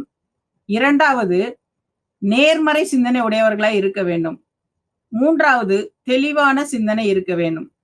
அவங்க எப்படிப்பட்டவங்களா இருப்பாங்க அப்படின்னா, இப்படிப்பட்ட மோசமான சூழ்நிலைகள் இருந்தாலும் கூட அவர்கள் மன அமைதியுடனும் நேர்மறை சிந்தனையுடனும் அவர்கள் அந்த சிந்தனையிலும் தெளிவான ஒரு சிந்தனையோடு கூட காணப்படுவார்கள் என்று நாம் பார்க்கிறோம். இது சுய கட்டுப்பாடின் உள்ளவர்களுடைய அந்த நடத்தையின் விளக்கம். அடுத்து நம்பகத்தன்மை. நம்பகத்தன்மை என்பது மற்றொரு கூறு. இந்த கூறுல இது நேர்மை மற்றும் நேர்மையின் தரங்களை பேணுதல் ஆகும். ஒருத்தவங்களை நம்ம நம்பிட்டோம் அப்படின்னா அது எப்படிப்பட்டது அப்படின்றத இது விளக்குது. இதனுடைய நடத்தை விளக்கம் அப்படின்னு நம்ம பார்த்தோம் அப்படின்னா, நெறிமுறையாக செயல்படுவார்கள். அவங்களுக்குன்னு ஒரு நெறி வச்சுக்கிருவாங்க. அந்த முறையா செயல்படுத்துவாங்க. பல நிந்தனைகளுக்கு அப்பாற்பட்டவர்கள். என்ன நிந்தனைகள் வந்தாலும் அதையும் தாண்டி அவர்கள் ஜெயிக்கக்கூடியவர்களாக அவர்கள் இருப்பார்கள். ஏனென்றால் அவர்களுக்கு நம்பகத்தன்மை அதிகமாக காணப்படுகிறது. 3வதாக தங்கள் சொந்த தவறுகளை ஒப்புக்கொள்வர். எல்லாருமே பெர்ஃபெக்ட் கிடையாது. எல்லாருமே சில வேலைகளில தவறுறவங்க. அப்படி தவறும்போது எல்லாரும் சில வேலையில நம்ம நினைக்கிறோம், சிலர் என்ன செய்வாங்க, நான் மட்டும்தான் கரெக்ட், என்னை சார்ந்தவர்கள் மட்டும்தான் கரெக்ட், மத்த எல்லாருமே தவறாக செயல்படுகிறார்கள், அனைவரும் எனக்கு விரோதமாக செயல்படுகிறார்கள். நம்பகத்தன்மை இந்த இடத்துல அற்று போகிறது. அப்ப நம்பகத்தன்மை வளர்க்க வேண்டுமானால் தங்கள் சொந்த தவறுகளை முதலாவது ஒப்புக்கொள்ள வேண்டும்.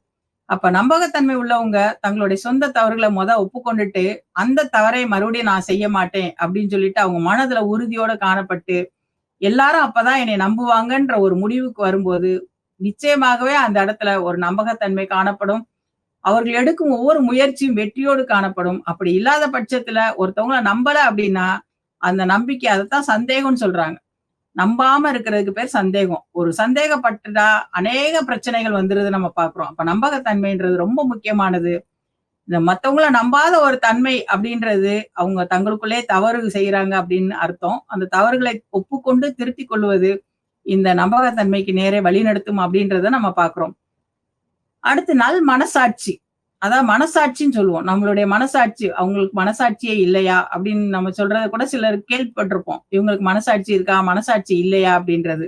இப்ப மனசாட்சி இருக்கு, மனசாட்சி இல்ல அப்படின்றது மத்தவங்களுக்கு தெரியாது. அவங்கவுங்களுக்கு தான் தெரியும். அவங்களுடைய மனசாட்சி எப்படிப்பட்டது, அவங்களுடைய நல் மனசாட்சியா இருக்கா, அவங்களுடைய மனசாட்சி ஒரு கெட்ட காரியத்தை வழிநடத்தக்கூடியதா இருக்கா அப்படின்றத அவங்களுக்கு தான் தெரியும். சோ தனிப்பட்ட செயல்திறனுக்கான பொறுப்பை தானே எடுத்துக்கொள்வது நல் மனசாட்சி ஆகும். என்னுடைய நல்ல ஒரு பெர்ஃபார்மன்ஸை நான் காமிக்கணும் அப்படின்னா அதுக்கு நானே என்ன செய்யணும் அப்படின்னா பொறுப்பு எடுத்துக்கொள்ளணும். இதுக்கு பேரு தான் நல் மனசாட்சி. இந்த நல் மனசாட்சி ஒருத்தவங்களுக்குள்ள காணப்பட்டுச்சு, அந்த நல் மனசாட்சி இருக்கும் பொழுது அவங்களுடைய வாழ்க்கை எப்படிப்பட்டதா இருக்கும் நம்ம பாக்குறோம். முதலாவது அர்ப்பணிப்பு, நிலைத்து நிற்கும் தன்மை. அவங்க எடுத்த அந்த டாஸ்க், அவங்க எடுத்த அந்த வேலை, அவங்க எடுத்த அந்த காரியம் அப்படியே நிலைத்து நிற்கும் அப்படின்னு நம்ம பாக்குறோம். அதுல வெற்றியும் கிடைக்கும். 2வது நோக்கத்தை நிறைவேற்றுவதில் உறுதியா இருப்பாங்க. அவங்க ஏனென்றால் அவங்களுக்கு மனசாட்சி எப்படி இருக்குன்னா நல் மனசாட்சியா இருக்கு. அவங்களோட அர்ப்பணிப்பும் நல் மனசாட்சியும் சேர்ந்து வேலை பார்க்குது. அவங்களுடைய நோக்கத்தை நிறைவேற்றுறதுல நல் மனசாட்சி அவங்களுக்கு உறுதி கொடுக்குது.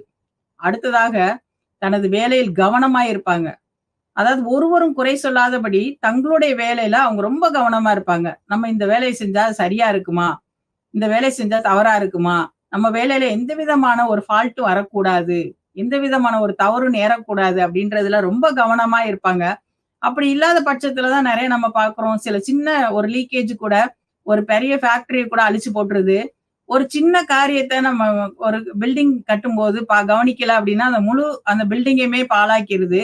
அதே மாரி ஒரு சின்ன விஷயத்த கூட நம்மளுடைய கேரக்டர் டெவலப்மென்ட், நம்மளுடைய குணாதிசயத்தை வளர்க்கிறது நம்ம விட்டுட்டோம்னா, நம்மளுடைய முழு வாழ்க்கையுமே அது பாழாக்கிருதுன்னு நம்ம அத பார்க்குறோம்.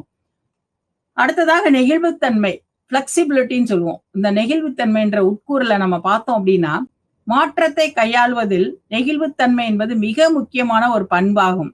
நமக்கு ஒரு சேஞ்ச் வரணும் அப்படின்னா, நம்ம எல்லா இடத்துலயும் ஒரு ஃப்ளெக்சிபிளா போகணும். அப்படின்றது தான் இதற்குரிய ஒரு முக்கியமான ஒரு நோக்கம்.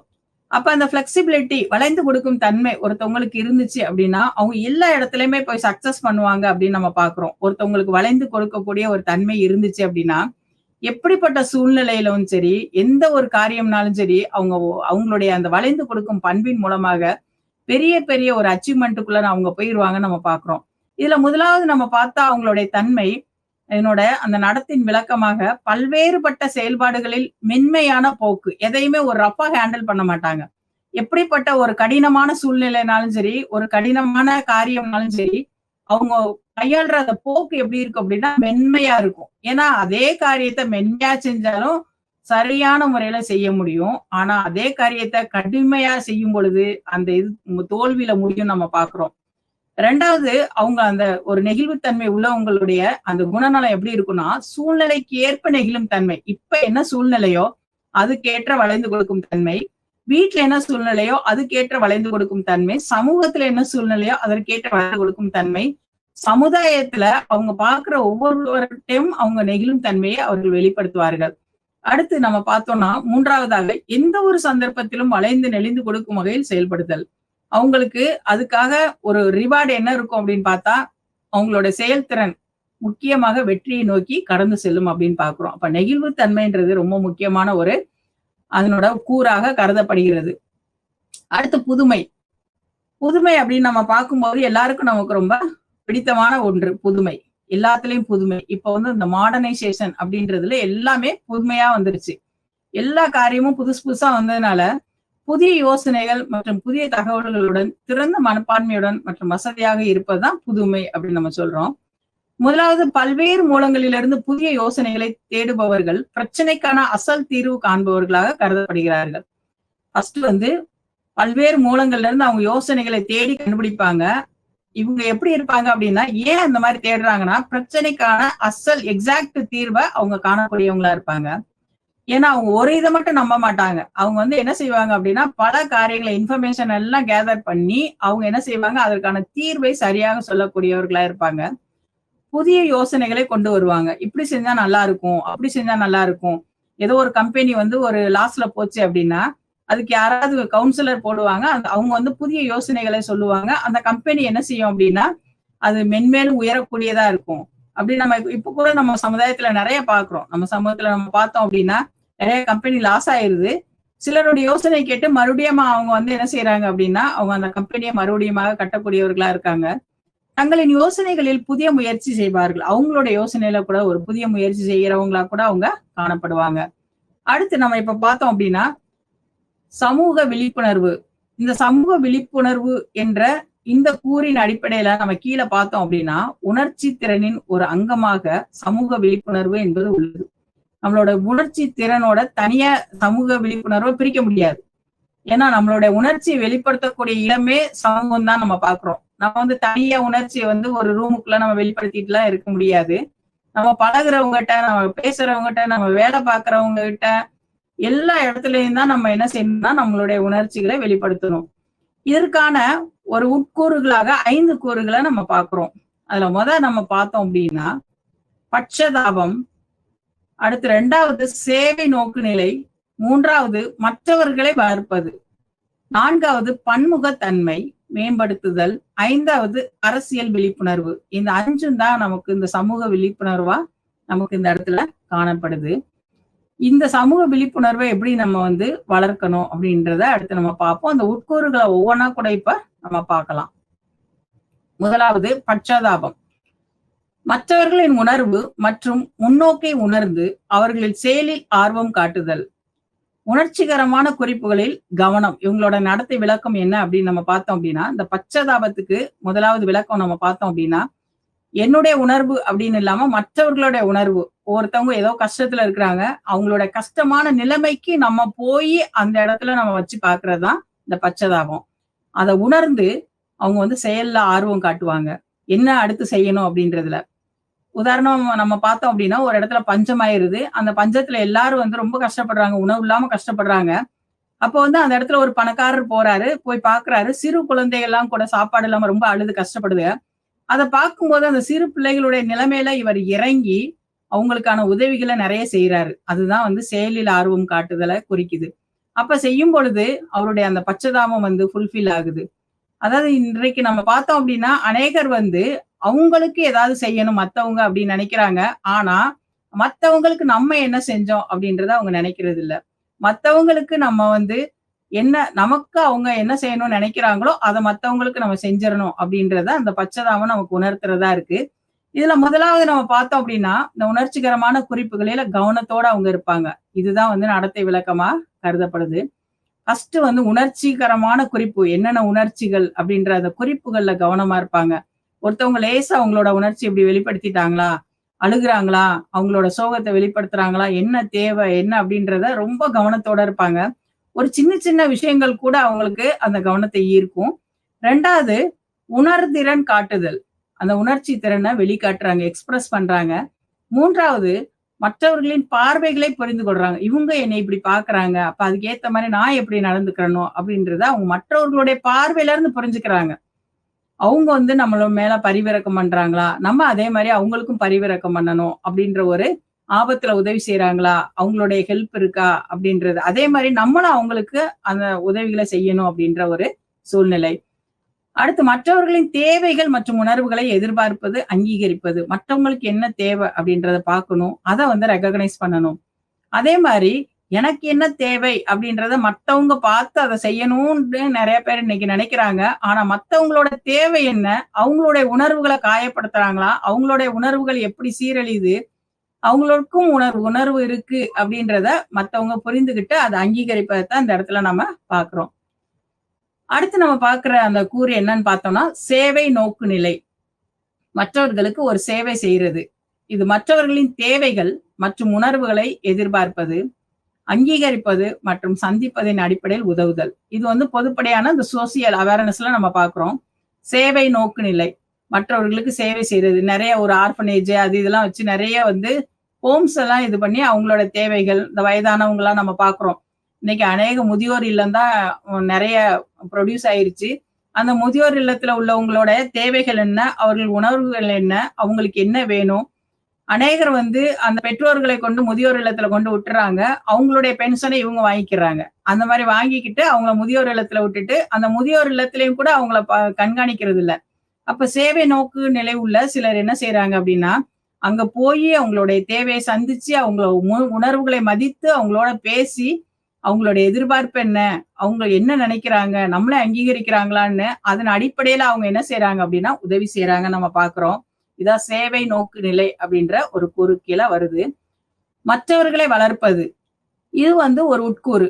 மத்தவங்கள நாமே வளர்க்கறத விட மத்தவங்கள வளர்த்து விட்டுட்டா, இப்ப நம்ம பார்த்தோம் அப்படின்னா, ஒரு ஆசிரியர் பணி அப்படின்னா, அந்த ஆசிரியர் தன்னை மாத்திரம் வளர்ப்பது கிடையாது. அந்த அத்தனை மாணவர்களையும் வளர்த்து விடுறாங்க. அவங்க அத்தனை மாணவர்களும் அந்த ஆசிரியர்களை புகழ்றாங்க. இதுக்கு உதாரணமா நம்ம நிறைய பேர் சொல்லலாம். அவங்களுடைய டீச்சர்ஸ் தான் அவங்களுக்கு ஒரு ரோல் மாடலா இருக்கிறாங்க அப்படின்னு நம்ம பார்க்கிறோம். அவங்க சமுதாயத்துல சிறந்து விளங்குறதுக்கு அந்த டீச்சர்ஸ் நிறைய டெடிகேட் பண்ணி அவங்களுக்கு ஒரு அர்ப்பணிக்கப்பட்ட நிலைமையில உதவுறாங்க. அதே மாதிரி மக்களோட பலம் என்ன? இவங்களுடைய சாதனைகள் என்ன? இப்ப நிறைய பேர் படிப்புல அதிக கவனம் இல்லாட்டியும் அவங்களுக்கு co curricular activities, extra curricular ஆக்டிவிட்டிஸ்ல ரொம்ப கவனம் அதிகமா இருக்கும். அதை பார்த்து அதை வளர்ப்பது. அதே மாதிரி மேம்பாட்டை அங்கீகரித்து வெகுமதி அளிப்பது. நல்ல ஒரு கல்வியில கூட சிறந்து விளங்குறாங்கன்னா, அந்த கல்வியில சிறந்த மதிப்பெண் எடுத்தவங்களுக்கு அநேக கிஃப்ட் எல்லாம் வாங்கி கொடுக்கும்போது இன்னுமாக அவங்க அதிகமா என்ன செய்யறது, வளர்றதுக்கு அவங்களுக்கு ஏத்த மாதிரி வருது அப்படின்னு சொல்லி கூட நம்ம பார்க்கிறோம். அடுத்து பன்முகத்தன்மையை மேம்படுத்துதல். அப்ப எல்லா விதத்திலையும், அதாவது ஒரு தன்மை மட்டும் இல்ல, பன்முகத்தன்மை, மற்ற எல்லாம் மல்டி. அப்ப அந்த மல்டி ஸ்கில்ல எப்படி வந்து நம்ம புரிஞ்சுகிட்டு அவங்களுக்கு டெவலப் பண்ணணும். மற்றவர்களின் தேவை என்ன? பல வகையான தேவைகள் இருக்கும். இப்ப அதுக்கு நம்ம மல்டி ஸ்கில்ல யூஸ் பண்ணணும். நம்மளிடத்துல உள்ள உணர்ச்சிகளின் பல்வகையான தன்மைய அவங்களோட தேவைகளுக்கு ஏத்த மாரி புரிஞ்சுகிட்டு, அவற்றை பொறுத்துக் கொள்ளுதல் மற்றும் சகிப்புத்தன்மை. நெறைய வேலையில நம்ம பார்க்கிறோம். நெறைய பேர் என்ன செய்வாங்க அப்டின்னா, அவங்க ஒருத்தவங்கள புரிஞ்சுக்கிறாமயே என்ன செய்வாங்க, சகிக்காம அநேக காரியங்கள்ல சிக்கல்கள், பிரச்சனைகள், சண்டைகள், போராட்டங்கள் அந்த மாரி நெறைய வர்றத பார்க்கிறோம். அப்படி இல்லாம மத்தவங்களுக்கும் இவ்வளவு தேவை இருக்கும். அதையும் புரிஞ்சுக்கிறணும், அதையும் சகிச்சுக்கிறணும். சில நேரத்துல வந்து சிலர் செய்ற செயல்கள் வந்து சகிக்க முடியாமல் இருக்கும். அப்படி முடியாம இருக்கும்போது கூட அந்த சகிப்புத்தன்மையை வளர்த்துக் கொள்ளணும் அப்படின்றாங்க. அடுத்து பார்த்தோம் அப்படின்னா, அரசியல் அவேர்னஸ் அப்படின்னு சொல்றோம். அதாவது பொலிட்டிக்கல் அவேர்னஸ், அரசியல் ரீதியான ஒரு அவேர்னஸ், அரசியல் விழிப்புணர்வு வேணும். இந்த அரசியல் விழிப்புணர்வு எப்படி நமக்கு வரும்? அரசியல்ல என்ன நடக்குது? நம்ம எந்த பிரஜைகள்? நமக்கு என்னென்னலாம் இருக்கு? நமக்கு என்னென்ன ரைட்ஸ் இருக்கு? முதலாவது இப்ப அரசியல நம்ம எடுத்துக்கிட்டோம்னா, 18 வயதுக்கு மேல அநேகருக்கு வோட்டிங் ரைட்ஸ் இருக்கு. அப்ப அந்த அரசியல் ரீதியான ரைட்ஸ் என்னென்ன இருக்கு? நம்ம எங்க இருக்கோம்? எந்த சிட்டிசன்? எப்படிப்பட்ட பிரஜை? இந்த மாரி ஒரு எண்ணங்கள், இந்த மாரி ஒரு சிந்தனைகள் நமக்கும் இது ரொம்ப அவசியம். முதலாவது அரசியல் அப்படின்றத வெளிய கொண்டு வந்தவர் யாருன்னு நம்ம பார்த்தோம் அப்படின்னா, அரிஸ்டாட்டில் அப்படின்னு பார்க்கிறோம். இவர் வந்து ஒரு கிரேக்க ஞானி. அரசியல் விழிப்புணர்வு நமக்கு எவ்வளவு முக்கியமானது அப்படின்றது கூட இவரு கொண்டு வந்திருக்காரு. இப்ப அதே மாரி நம்ம பார்த்தோம் அப்படின்னா, சமூக திறன்கள். சமூக திறன்கள் அப்படின்ற இந்த கூறுல, சமூக திறன்கள் என்பது சமூக ரீதியான ஏற்றுக்கொள்ளக்கூடிய முறையில் மற்றவர்களுடன் தொடர்பு கொள்ளும் திறன். மத்தவங்களோட நம்ம சமூகத்தில எப்படி தொடர்பு கொள்றோம்? எந்த வகையில ஒரு நல்ல ரிலேஷன்ஷிப் இருக்கு அப்படின்றத நம்ம கொண்டு வரோன்ற நம்மளுடைய தொடர்பு கொள்ளும் திறன். அவங்க கம்யூனிகேஷன் நம்ம சொல்லுவோம். மற்றவங்களோட எப்படி எப்படிலாம் தொடர்பு கொள்ள முடியுன்றத கீழ்காண்ற உட்கூறுகள் மூலமா நம்ம பார்க்கலாம். இதுல வந்து ஒரு 8 வகையான அந்த உட்கூறுகளை நம்ம கவனிக்கலாம். முதலாவது சமூகத்துல செல்வாக்கு இருக்கணும். செல்வாக்கு அப்படின்னா, செல்வம் அப்படி கிடையாது. எனக்கு வந்து நான் ரிச்சா இருக்கிறேன், நான் ரொம்ப வெல்த்தா இருக்கேன், என் வீடு ரொம்ப பெரிய வீடு, எனக்கு எல்லாம் இருக்கு அப்படின்றது கிடையாது. செல்வாக்கு. இப்ப சமூகத்துல செல்வாக்குன்னா ஒரு இன்ஃப்ளூயன்ஸ் நம்ம சொல்லுவோம். அவங்களுக்கு எவ்வளவு தூரத்துல இன்ஃப்ளூயன்ஸ் இருக்கு? எல்லாரும் அவங்கள நாடி தேடுகிறாங்களா? எல்லாரும் அவங்ககிட்ட போனா காரியம் முடியும் அப்படின்றாங்களா? அவங்க வந்து எவ்வளவு இன்ஃப்ளூயன்ஸ் பண்றாங்க அப்படின்றத செல்வாக்கு. 2வது தகவல் தொடர்பு. இந்த தகவல் தொடர்பு அப்படின்ற கம்யூனிகேஷன்.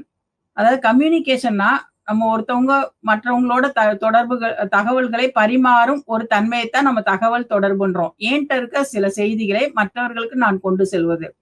இப்ப நம்ம உதாரணமா எடுத்துக்கிட்டோம் அப்படின்னா, நிறைய விஷயங்கள்ல வந்து அவேர்னஸ் அப்படின்ற பேர்ல இப்ப பார்த்தா வில்லேஜ்ல நம்ம எடுத்துக்கிட்டோம் அப்படின்னா, அநேக அந்த மக்கள் வந்து எப்படி இருப்பாங்க அப்படின்னா, ஒரு நோயை குறித்த அவேர்னஸ் இருக்காது. அதே மாரி அவங்களுடைய சொந்த அந்த கிளென்லினஸ் அவேர்னஸ் இருக்காது. இப்ப இந்த கொரோனா டைம்ல கூட வந்து இந்த தகவல் தொடர்புன்றது ரொம்ப அருமையா செயல்பட்டத நம்ம பார்த்தோம். எல்லா இடத்துலயும் கூட வந்து என்ன செஞ்சாங்க அப்படின்னா, ஒரு அவேர்னஸ் ஏற்படுத்துனாங்க. இந்த இடத்துல நல்லா கைய கழுவுங்க, நல்லா சோசியல் டிஸ்டன்ஸ் மெயின்டெயின் பண்ணுங்க, மாஸ்க் போடுங்க, இந்த இந்த மாதிரியான ஹெல்த் அண்ட் ஹைஜீனா இருங்க, இப்படி ஹெல்த்தி ஃபுட்ஸ சாப்பிடுங்க, என்னென்ன சாப்பிடலாம், என்னென்ன சாப்பிடக்கூடாது, எப்படி நம்மளோட உடம்ப பராமரிக்கணும் அப்படின்றதெல்லாம் அநேக அந்த தகவல் தொடர்பு சாதனங்கள் மூலமா அநேக செய்திகளை கேட்டு, அதுக்கேத்த மாரி அந்த அவேர்னஸோட மக்கள் இருந்தாங்கன்னு நம்ம பார்க்கிறோம். இதுவும் வந்து ஒரு சோசியல் அவேர்னஸ் நம்ம பார்க்கிறோம். அடுத்து தலைமைத்துவம், லீடர்ஷிப். அப்ப தலைமைத்துவத்தோட கூட இவங்க காணப்படுவாங்க. இது ஒரு உட்கூறு. அடுத்த உட்கூறு உத்திகளை மாற்றுதல். இந்த இது ஒரு ஃபெயிலியர் ஆச்சுன்னா, அதை எப்படி மாத்தி மற்ற உத்திக்கு கொண்டு போலாம். இந்த மாரி செயல்பட்டோம்னா எப்படி வெற்றி பெறலாம் அப்படின்னு உத்திகளையே மாத்துறது. அடுத்து மோதல் மேலாண்மை, கான்ஃப்ளிக்ட் மேனேஜ்மென்ட். அதாவது சில பிரச்சனைகள் வந்துருச்சு, சில சண்டைகள் வந்துருச்சு அப்படின்னா, அதை எப்படி மேனேஜ் பண்றது அப்படின்றது. அடுத்து உறவுகளை வளர்த்து பிணைக்கிறது. அதாவது வேலை பார்க்கிற இடத்துலயும் சரி, வீட்லயும் சரி, வெளியிலயும் சரி, உறவுகள் அந்த சீரழிந்த நிலையில கூட உறவுகளை எப்படி மேம்படுத்துவது என்று அதை பார்ப்பது. அடுத்து ஒத்துழைப்பு. மற்றவர்களோடு கூட நம்ம ஒத்துழைத்து போறது. ஒத்துழைப்பு நம்ம சொல்ல யூனிட்டி இன் டைவர்சிட்டி. அதாவது நிறைய நம்ம கேள்விப்பட்டிருக்கோம். ஒத்துழைப்போடு நம்ம காணப்படும்போது அநேக சாதனைகள் புரியலாம் அப்படின்றது. கடைசியா பார்த்தா குழு திறன். ஒரு ஆள் தனியா செஞ்சு அது முன்னேறதை காட்டிலும் குழுவா ஒரு செயல் செய்யும் பொழுது அது இன்னுமாக அநேக நன்மை தரும் அப்படின்னு நம்ம பார்க்கிறோம். இந்த 8ம் இதனோட உட்கூறா கருதப்படுகிறது. அடுத்து தன்னிலும் மற்றவர்களிடமும் உள்ள உணர்ச்சிகளை அங்கீகரித்தல் மற்றும் புரிந்து கொள்வது. என்கிட்ட என்ன உணர்ச்சி இருக்கு, மத்தவங்ககிட்ட என்ன உணர்ச்சி இருக்கு அப்படின்ற அங்கீகரித்துட்டு அதை புரிந்து கொள்வதன் கூட நம்ம பார்க்கிறோம். அடுத்து உணர்ச்சிகளை அடையாளம் கண்டு புரிந்து கொள்வது என்றால் என்ன? எப்படிப்பட்டதான உணர்ச்சிகளை எப்படி நம்ம அடையாளம் கண்டு எப்படி புரிஞ்சுக்கிறது அப்படி நம்ம பார்த்தோம் அப்படின்னா, உணர்ச்சிகளை அடையாளம் காண்பது உணர்ச்சி ரீதியாக புத்திசாலித்தனமாக இருப்பதற்கான முக்கிய திறன்களில் ஒன்று. அப்ப என்ன உணர்ச்சி அப்படின்றத நம்ம கண்டுபிடிக்கிறது உணர்ச்சி ரீதியான புத்திசாலித்தனம். அந்த உணர்ச்சியை எப்படி வெளிப்படுத்துறதுன்றது அதை விட மேம்பட்டதான ஒன்றாக கருதப்படுகிறது. இதுதான் அந்த உணர்ச்சிகளை அடையாளம் கண்டு புரிஞ்சுக்கிறது. என்ன உணர்ச்சியோட மத்தவங்க இருக்காங்க, எந்த உணர்ச்சியோட நம்ம இருக்கோம் அப்படின்றது இனம் கண்டுபிடிக்கிறதுன்னு சொல்லுவாங்க. அதை கண்டுபிடிச்சு அந்த உணர்ச்சி ரீதியாகவே அதை புத்திசாலித்தனமாக நம்ம எப்படி இருக்கணும் அப்படின்றத கற்றுக்கொள்கிறது. இதுதான் முக்கியமான திறன்ல ஒன்றாக கருதப்படுது. அடுத்து அனுபவிக்கும் உணர்ச்சியை விவரித்தல் அல்லது வெளிப்படுத்துதல். நான் என்ன எக்ஸ்பீரியன்ஸ்குள்ள போயிருக்கேன், எந்த உணர்ச்சியை நான் அனுபவிக்கிறேன், அதை எப்படி நான் எக்ஸ்பிரஸ் பண்றேன் அப்படின்றதும் இது ஒரு காம்பனன்ட். ஒருவரின் உணர்வுகளை புறக்கணிக்காமல் அல்லது உணர்ச்சி வசப்படாமல் வெளிப்படுத்துவதை விட அதில் கவனம் செலுத்துவது அவசியம். இப்ப நம்ம இதுல என்ன பாக்குறோம் அப்படின்னா, நம்ம விவரிக்கிறது வெளிப்படுத்துறத காட்டிலும் கவனமா இருக்கிறது ரொம்ப முக்கியம் அப்படின்றத அந்த இடத்துல நம்ம பாக்குறோம். ஒருவரின் உணர்வுகளை புறக்கணிக்காமல், ஒருத்தவங்க ரொம்ப உணர்ச்சியோட வர்றாங்க, அழுது கண்ணீர் வடிச்சிட்டு வர்றாங்க. அப்ப அப்படி கண்ணீர் வடிச்சுக்கிட்டு வரும்போது ஒருத்தர் என்ன சொல்றாரு அப்படின்னா, மிருகத்தனமா சொல்றாரு. சில வார்த்தைகளை அவங்க முன்னாடி கொட்டுறாரு. அப்படின்னும் போது அவங்க ரொம்ப மயங்கி கீழே விழுந்துடுறாங்க. அதுக்கப்புறம் அவங்க ஹாஸ்பிட்டலுக்கு எடுத்துட்டு போறாங்க அப்படின்னு நம்ம பாக்குறோம். அப்படி நம்ம பார்க்கும்போது அந்த ஒருத்தரோட உணர்வுகளை புரியாமல் இருக்க கூடாது அப்படின்றத அந்த இடத்துல நமக்கு எச்சரிப்போட நமக்கு சொல்லப்படுறது. அல்லது உணர்ச்சி வசப்படாமல், இப்போ ஒரு ஒரு உணர்ச்சி வசப்போடு கூடிய ஒரு சூழ்நிலை ஒரு இடத்துல இருக்கு அப்படின்னா, அந்த இடத்துல ஆன் த ஸ்பாட்டே நம்ம உணர்ச்சி வசப்பட்டு எந்த செயலை செய்யாம இருக்கணும். அப்படி செஞ்சுட்டோமா நம்மளுடைய காரியம் ஒரு தோல்வியில முடியும்னு பாக்குறோம். அப்படி வெளிப்படுத்த விட அதுல என்ன அப்படின்றத கவனமா நம்ம பார்க்க வேண்டியது அவசியம் அப்படின்னு நம்ம காண்கிறோம். அடுத்து மற்றவர்களில் உணர்ச்சி விழிப்புணர்வு எப்படி இருக்கு, நமக்குள்ள உணர்ச்சி விழிப்புணர்வு எப்படி இருந்துச்சு, மற்றவர்கள இப்போ விழிப்புணர்ச்சி எப்படி இருக்கு அப்படின்னு நம்ம பாக்குறோம். உணர்ச்சி உணர்வு முதலாவது மற்றவர்களோட உணர்ச்சியை நம்ம பார்க்கும்போது ஃபர்ஸ்ட் உணர்ச்சி உணர்வு, அடுத்து உணர்ச்சி அங்கீகாரம், அடுத்து உணர்ச்சி விளக்கம். மத்தவங்களோட உணர்ச்சியோட உணர்வுகளை புரிஞ்சுக்கிறணும், மத்தவங்களோட உணர்ச்சிக்கு அங்கீகாரம் கொடுக்கணும், அந்த மத்தவங்களுடைய உணர்ச்சிக்கு விளக்கம் கொடுக்கணும். ஒருத்தவங்களும் ஒரு உணர்ச்சியோட இருக்கிறாங்க அப்படின்னா அந்த உணர்ச்சியை நம்ம புரிஞ்சுக்கிறணும். அது ஒன்று. இரண்டாவது பார்த்தோம் அப்படின்னா அந்த உணர்ச்சிக்கு அங்கீகாரம் ரெகக்னைஸ் பண்ணணும், இவங்க இந்த உணர்ச்சியோட தான் இருக்கிறாங்க அப்படின்னு. மூன்றாவது அந்த உணர்ச்சிக்கு ஏற்ற ஒரு அந்த எக்ஸ்பிளனேஷன் கொடுக்கணும். இதுக்கு நமக்கு உதவி செய்யறதுதான் நிறைய முகபாவங்கள் மற்றும் சைகை மற்றும் உடல் தோரணைகள், ஜெஸ்டர்ஸ்ல யூஸ் பண்றது, நம்மளுடைய ஃபேஷியல் எக்ஸ்பிரஷன், நம்மளுடைய முகம் எப்படி இருக்கு அப்படின்றது கூட இந்த இடத்துல நம்ம முகத்துல வெளிப்படுத்தலாம். என்ன உணர்ச்சியை நம்ம வெளிப்படுத்துறோம் அப்படின்றது. அதுக்குதான் ஒரு 7 வகையான அந்த முகபாவங்களை நம்ம இப்ப பார்க்க போறோம். அடுத்து உணர்ச்சி வெளிப்பாட்டின் உலகளாவிய தன்மை. இந்த உலகளாவிய தன்மையில உணர்ச்சி வெளிப்பாடு எத்தன்மை உள்ளது அப்படின்றத இப்ப நம்ம பார்க்க போறோம். அதுக்குதான் இந்த நம்ம முகபாவனை மூலமா வெளிப்படுத்துறது எப்படி அப்படின்றத நம்ம பார்க்கிறோம். உணர்ச்சி வெளிப்பாடுகளின் உலகளாவிய தன்மை நீண்ட காலமாக அறிஞர்கள் மற்றும் ஆராய்ச்சியாளர்களால் குறிப்பிடப்பட்டுள்ளது. இன்னைக்கு நேத்து நமக்கு இந்த முகபாவனை வெளிப்படுத்துறது கிடையாது. அது தொன்று தொட்டு அந்த காலத்துல இருந்தே அவங்க உணர்ச்சிகளை இந்த மாதிரியான ஒரு முகத்தின் மூலமாக வெளிப்படுத்துறாங்க நம்ம பாக்குறோம். சாதாரணமா நம்ம பார்க்க போனோம் அப்படின்னா நமக்கு முகத்துல என்ன இருக்கு அப்படின்னா கண், காது, மூக்கு, வாய் இந்த மாதிரி இருக்கு. இதுல நம்ம எந்தெந்த இடத்துல சுருக்கி எதை வெளிப்படுத்துறோம், எந்த உணர்ச்சி வெளிப்படுத்துறோம், எப்படி அந்த உணர்ச்சியின் தன்மை எப்படிப்பட்டது அப்படின்றத இப்ப நம்ம பார்க்கலாம். இதுல அடிப்படை உணர்ச்சிகளாக நம்ம ஒரு 7 உணர்ச்சிகளை இப்ப இந்த வேலையில நம்ம பார்க்க போறோம். முதலாவது உணர்ச்சி மகிழ்ச்சி அல்லது சந்தோஷம். இப்ப நம்ம மகிழ்ச்சியா இருக்கோம் அல்லது நம்ம ரொம்ப சந்தோஷமா இருக்கோம் அப்படின்னா அதை எப்படி நம்ம வெளிப்படுத்துறது அப்படின்னா நம்ம என்ன செய்வோம் அப்படின்னா ஒரு புன்னகைப்போம். நமக்கு பிடித்தவங்க, நமக்கு பிரியமானவங்க ஒருத்தவங்க வராங்க அப்படின்னா அவங்களுக்கு புன்னகைப்போம். அப்படி ஒரு புன்னகையான செயலை நம்ம காமிப்போம். நம்மளோட சவுண்டோட கூட சில சிரிப்பாங்க. அதே மாதிரி அந்த புன்னகைக்கும் போது நம்மளுடைய கண் இமைகளை கூட ரொம்ப இருக்கும். அதாவது நமக்கு ரொம்ப மகிழ்ச்சியா இருக்கு, நம்ம ஒரு ஹையஸ்ட் அச்சீவ்மெண்ட்டுக்குள்ள போயிட்டோம், அல்லது ஒரு நல்ல முக்கியமான ஒரு செலிப்ரேஷன் நடக்குது அப்படின்னா நம்ம அந்த மகிழ்ச்சியை வெளிப்படுத்துறதுக்கு நம்ம ஃபேஸ்ல என்ன செய்வோம் அப்படின்னா, நம்ம கண் இமைகளை நல்லா இறுக்கிக்கிருவோம். அந்த கண்ண மூடுற அளவுக்கு நல்லா இறுக்கிக்கிட்டோம் அப்படின்னா, அது நம்மளுடைய மகிழ்ச்சி அல்லது நம்மளோட சந்தோஷத்த வெளிப்படுத்துது.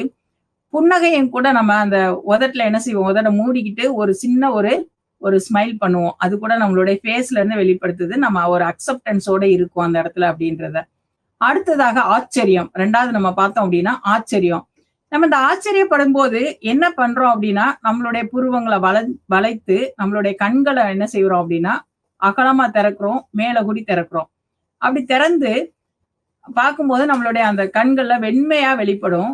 அதே மாரி தாடை அப்படின்றது சற்று குறையுது. இதுதான் நம்மளுடைய ஆச்சரியத்தின் வெளிப்பாடு. இந்த ஆச்சரியம் எப்பல்லாம் நடக்குமா? நடக்க கூடாத விஷயங்கள் நடக்கும் பொழுது, நமக்கு ஒரு நன்மை ஏற்படும் பொழுது, நம்ம நினைக்காத வேளையில ஒரு நன்மையான காரியம் நமக்கு நடக்கும் பொழுது, இந்த ஆச்சரியத்தின் வெளிப்பாடு நம்ம காண்பிக்கிறோம். இதனுடைய அந்த நோக்கமாகத்தான் புருவங்கள நம்ம வளைச்சு, அந்த கண்ண நல்லா அகலமா திறந்து நம்ம காமிக்கிறோம். இது ஆச்சரியமா இருக்கே! இது ரொம்ப அருமையா இருக்கே! நான் எதிர்பார்க்கவே இல்லையே! அப்படின்ற ஒரு காரியம் கூட அந்த இடத்துல நம்ம பேசுறத பார்க்கிறோம். அடுத்து வந்து சோகம். ரொம்ப சோகமா இருக்கிறது. இப்படி நம்ம சோகமா இருக்கும்போது என்ன அப்படின்னா, நம்மளுடைய வாய் வந்து அந்த வாயோட அந்த மூலைகள், அந்த கார்னர்ஸ் எல்லாம் ரொம்ப குறைச்சிர்றோம். நம்ம புருவங்கள அப்படி உள்ள இழுத்துர்றோம். அப்படியே நம்மளோட கன்னம்லாம் இறங்கி ரொம்ப சோகத்த வெளிப்படுத்துது. இதான் நம்மளோட ஃபேஷியல் எக்ஸ்பிரஷன். இப்ப கூட அந்த ஃபேஸ்ல நெறைய போடுறாங்க. அத கூட நம்ம பார்க்கலாம். அடுத்தது கோபம். நம்மளுடைய கோபத்தின் உச்சகட்டமாக நம்ம புருவங்கள ரொம்ப குறைச்சிட்டு, உதடுகள உறுதியா அழுத்தி, அதனோட நம்ம கண்ண கூட நம்ம வெளியில கொண்டு வந்து, அந்த வீங்குற மாரி ஒரு சூழ்நிலைக்குள்ள கூட நம்ம போயிடுறத நம்ம பார்க்கிறோம். இது வந்து நம்மளுடைய கோபத்தின் வெளிப்பாடாக கருதப்படுகிறது. அடுத்து ஒரு வெறுப்பு. வெறுப்பு அப்படின்னும்போது நம்ம என்ன செய்றோம் அப்படின்னா, ரொம்ப சோர்வா காணப்படுகிறோம். ரொம்ப நம்ம காணப்படுறத நம்ம பார்க்கிறோம். அடுத்து ஒரு பயம். அப்ப அந்த பயம் அப்படின்னும்போது, நம்ம வந்து அந்த மேல் உதடுகள உயர்த்தி, அந்த மூக்கு பாலத்தையே சுருக்கி நம்ம என்ன செய்றோம் அப்படின்னா, ஒரு ஃப்ளாட் ஆயிர்றோம். அதுதான் வந்து இந்த பயத்தினுடைய ஒரு வெளிப்பாடா நம்ம பார்க்கிறோம். அடுத்து வந்து அவமதிப்பு. இந்த அவமதிப்பு நம்மளுடைய தசைய பயன்படுத்தி மேல உதட்டுல பாதி இறுக்கமடையுது. மற்றும் பெரும்பாலும் தலை சற்று பின்னால் சாய்ந்திருக்கும். இதுதான் ஒருத்தவங்கள அவமதிக்கிறோம் அப்படின்னா, அந்த அவமதிப்பின் வெளிப்பாடாக இத்தனை காரியங்களும் காணப்படுகிறது அப்படின்னு நம்ம பார்க்கிறோம். அதுக்கு அதே மாரி நம்ம பார்த்தோம் அப்படின்னா, இந்த அவமதிப்புக்குள்ள ஒருத்தவங்க போறாங்க அப்படின்னா, இந்த இந்த ஃபேஷியல் எக்ஸ்பிரஷன் அந்த முகத்துல நம்ம காட்டுகிற அந்த அவமதிப்பையே நம்ம என்ன செய்றோமா, மீண்டும் மீண்டுமாக பயன்படுத்துகிறோம். அப்ப இந்த நாள்ல நம்ம பார்க்கிறது என்ன அப்படின்னா, இந்த உணர்ச்சிகளோட திறன்கள்ல நெறைய வந்து கூறுகள், அநேகமாக உட்கூறுகள் அப்படின்னு நம்ம பார்த்தோம். அப்ப நெறைய கூறுகள் அப்படின்னு நம்ம பார்க்கும்போது, நம்ம என்னத்த பார்த்தோம் அப்படின்னு நம்ம பார்த்தோம்னா, ஒரு 5 கூறுகள் முக்கியமான கூறுகள். அந்த 5 கூறுகளோட அந்த கீழ உள்ள ஒரு உட்கூறுகள் பார்த்தோம். அது நம்மளுடைய தனிப்பட்ட திறமை என்ன? அது சமூகத்துல நம்ம வளர்த்துக்கிற திறமை என்ன? அப்படின்றது கூட நம்ம பார்த்தோம். அதே மாரி சமுதாயத்துல நம்ம எப்படி விழிப்புணர்வோட இருக்கணும்? நம்மளுடைய சுய கட்டுப்பாடு எப்படி இருக்கணும்? நம்மளுடைய சுய இயக்கம் எப்படி இருக்கணும்? நமக்கு ஏற்ற உகந்த சூழ்நிலைய நம்ம கொண்டு வர்றோமா? நம்ம எப்படிப்பட்ட அர்ப்பணிப்போட நம்ம வேலை செய்றோம்? அப்படின்றது கூட அநேகமாக நம்ம பார்த்தோம். இததான் நம்ம வந்து ஃபர்ஸ்ட் பார்த்தோம். என்ன பார்த்தோம் அப்படின்னா, அந்த கோல்மன் அப்படின்றவர் கொண்டு வந்த ஒரு மாதிரி. அந்த மாதிரியில தான் அந்த ஒரு 5 காரியத்த பார்த்தோம். சுய விழிப்புணர்வு, ஊக்கம், சுய கட்டுப்பாடு, சமூக விழிப்புணர்வு மற்றும் பச்சதாபம் மற்றும் சமூக திறன்கள். இந்த இதுல சுய விழிப்புணர்வுனா நம்ம நாமே விழிப்புணர்வோடு நம்ம காத்துக்கிறது. சுய ஊக்கம் நமக்கு நாமே கொடுத்துக்கிற ஒரு ஊக்கம். சுய கட்டுப்பாடு, இந்த சமூக விழிப்புணர்வு மற்றும் பச்சதாபம், அடுத்து சமூக திறன்கள். 3 என்ன அப்படின்னு பார்த்தோம்னா, நமக்கு நாமே வளர்த்துக்கிறது. அடுத்து அந்த கடைசி 2 கூறுகள் என்ன பார்த்தோம்னா, சமூகத்தோட நம்மளோட உள்ள தொடர்பு, அதை நம்ம எப்படி வந்து மெயின்டெயின் பண்ணணும் அப்படின்றத பார்க்கிறோம். அப்ப இந்த உணர்ச்சி திறன்கள் அப்படின்றதுல 5 வகையான அந்த காம்போனன்ட்ஸ், அந்த கூறுகள், அந்த ஒவ்வொரு கூறுல உள்ள உட்கூறுகள், மற்றுமாக உலகளாவிய அந்த உணர்ச்சிகளை வெளிப்படுத்தும் திறன் எப்படி வந்து முகத்துல வெளிப்படுத்துறோம்? எப்படி நம்ம வந்து என்ன செய்றோம் அப்படின்னா, வெளிப்படுத்த முடியாத சூழ்நிலையிலும் கூட நம்ம காணப்படுறோம் அப்படின்றத நம்ம பார்க்கிறோம். இதுலதான் நம்மளுடைய சமூக வாழ்வுல நெறைய பேர் என்ன செய்றாங்க அப்படின்னா, இந்த இதுக்கு ஒரு திறனே வச்சிருக்காங்க. இந்த கிரேக்கத்துல நம்ம பார்த்தோம் அப்படின்னா, இந்த கோபத்துக்கு எத்தன நம்ம வெளிப்படுத்துறோம். அதனோட லேபிள்ஸ் அப்படின்றத நம்ம வச்சிருக்கிறாங்க. இப்படி லேபிள்ஸ் யூஸ் பண்ணி கூட அநேகர் வந்து அநேக விதத்துல வந்து வெளிப்படுத்துறத நம்ம பார்க்கிறோம். இந்த நாள்ல கூட இந்த சமூக திறன்கள்ல இந்த உணர்ச்சி திறன்கள் மற்றும் அதனோட கூறுகளை பார்த்தமைக்கு நன்றி.